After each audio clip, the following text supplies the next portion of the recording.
یہ تصویر جو آپ کو ونڈو کی ایک سائڈ پہ نظر آ رہی ہے، اس تصویر کو دیکھنے کے بعد آپ کے ذہن میں سب سے پہلا خیال یہ آئے گا کہ شاید یہ شخص پیدائشی اور فطری طور پر معذور پیدا ہوا ہے۔ شاید اس کا جو سر ہے،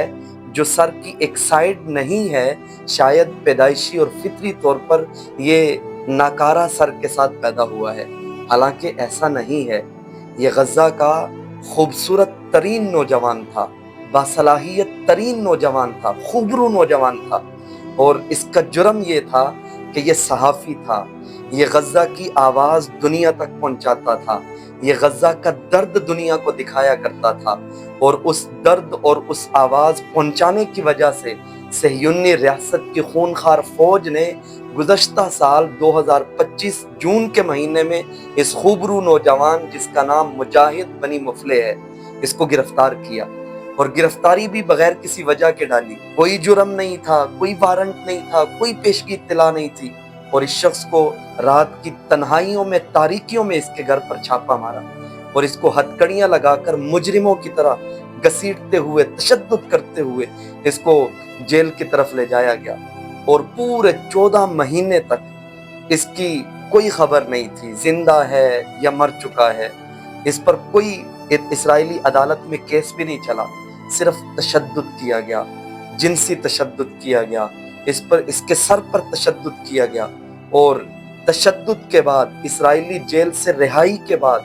جب یہ اس جون کے مہینے میں، آج سے 7 سے 8 دن پہلے جب یہ شخص رہا ہوا، اس کی تصاویر دنیا بھر کے میڈیا میں مقبول ہوئی، دنیا رونے لگی، چلانے لگی، چیخنے لگی کہ اس طرح کا تشدد اسرائیلی جیلوں میں۔ اسرائیل کا بھیانک چہرہ اس شخص کی تصویر سے آشکار ہوا ہے۔ یہ غزہ کا مجاہد بنی مفلح نامی خوبصورت ترین فلسطینی صحافی تھا، جسے غزہ کی آواز پہنچانے کے جرم میں گرفتار کیا گیا اور تشدد کیا گیا، اور پھر اس شخص نے اپنی قید تنہائی کے بارے میں جملے لکھے۔ اس نے کہا کہ میں جب اسرائیلی حراست میں تھا تو روٹی خواب بن چکی تھی، پانی کا ایک ایک قطرہ نعمت محسوس ہوتا تھا، اور میں نے تشدد کی ایسی ایسی شکلیں برداشت کی ہیں کہ جنہیں اگر کوئی انسان سوچ لے تو صرف اس کو سوچنے سے اس کی روح زخمی ہو جائے۔ میں نے وہ تشدد کی شکلیں برداشت کی ہیں۔ اور اس شخص نے کہا کہ آزادی کتنی بڑی نعمت ہے، اسرائیلی حراست میں جا کر پتہ چلا۔ وقار، عزت کتنی بڑی نعمت ہے، یہ اسرائیلی حراست میں جا کر پتہ چلا۔ یہ اسرائیل کا بھیانک چہرہ ہے جو فلسطینی صحافی مجاہد بنی مفلح نامی اس فلسطینی صحافی پر اسرائیلی تشدد سے آشکار ہوا۔ عالمی طاقتیں، انسانی حقوق کی تنظیمیں اور وہ ممالک جو انسانیت کو اپنا مذہب کہتے ہیں، وہ اب بھی اسرائیل کے خلاف کارروائی نہیں کر رہے، وہ اب بھی اسرائیل کے خلاف مذمتی بیان نہیں دے رہے۔ آپ سوچیں، صرف 14 مہینوں میں یہ تشدد کا یہ حال ہے کہ 14 مہینوں کے اندر اس کے سر کا ایک حصہ غائب کر دیا گیا،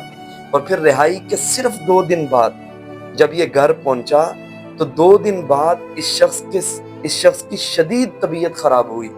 اور پھر اس کو جب ہسپتال پہنچایا گیا، غزہ کے ناکارہ تباہ حال ہسپتالوں میں جب اس کا ٹریٹمنٹ کا آغاز ہوا تو ڈاکٹروں نے بتایا کہ اسرائیلی جیلوں کے اندر اس کے سر ان کے تشدد کا مرکز رہا ہے،